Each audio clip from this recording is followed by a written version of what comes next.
Good morning, I'm Elise Modica, and here's the latest update from Spectrum Autism Research. Altered learning may drive social inattention in autistic children, by Angie Voiles-Ascombe. Children with autism have trouble learning that faces convey information, but they excel at learning that some objects do, according to a new study. The finding may explain why autistic people tend to miss social cues. People with autism often prefer to look at objects rather than social stimuli, such as faces. The new work is the first to suggest a reason why. Children with the condition may have problems figuring out which social stimuli in their environment are worth paying attention to and which they can ignore. The world bombards the brain with more visual information than it can process.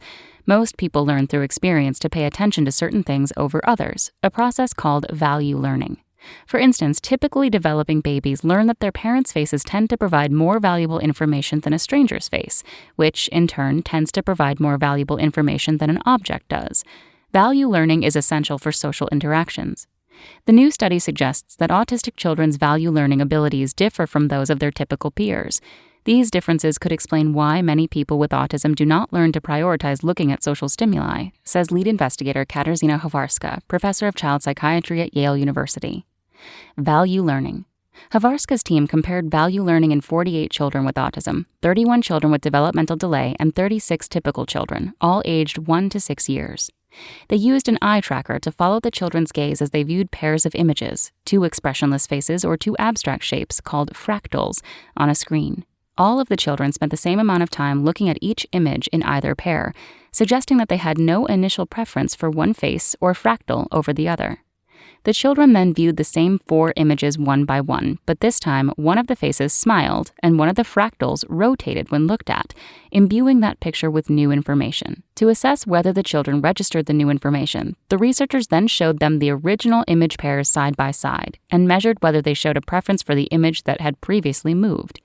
Both the typical and developmentally delayed children spent more time, on average, looking at the face that had smiled than at the static face.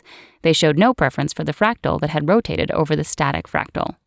The autistic children, as a group, showed the reverse effect. They spent more time looking at the fractal that had rotated than at the static fractal and had no preference for one face over the other. Better value learning for fractals over faces was correlated with more severe autism traits.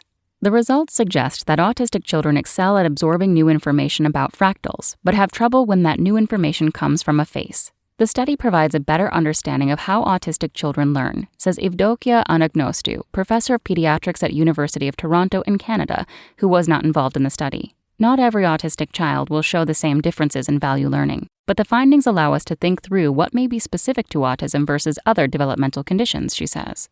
Developing preferences. It remains unclear how these differences in value learning arise in the first place. One theory is that, for some people with autism, the brain does not process social stimuli as readily as it processes non-social stimuli. As a result, autistic people may avoid looking at social stimuli from a young age. The process is self-reinforcing, says Thomas Fraser, professor of psychology at John Carroll University in Cleveland, Ohio. By avoiding social stimuli, autistic people may have trouble learning to value social information. If they do not value social information, they are less likely to seek out social stimuli in their environment. Alternatively, people with autism may just be born with a proclivity for learning about objects. If autistic people prefer to use their cognitive resources to focus on non-social stimuli, their brains may develop in a way that leaves little room to process social stimuli, Hawarska says. Confirming one of these theories will require looking at how even younger children with and without autism learn about social stimuli. To that end, Hawarska and her colleagues are studying how value learning happens in babies, with the goal of finding out when and how these processing differences first arise. That's all for today. Check back on Friday for more content from Spectrum Autism Research or go to spectrumnews.org.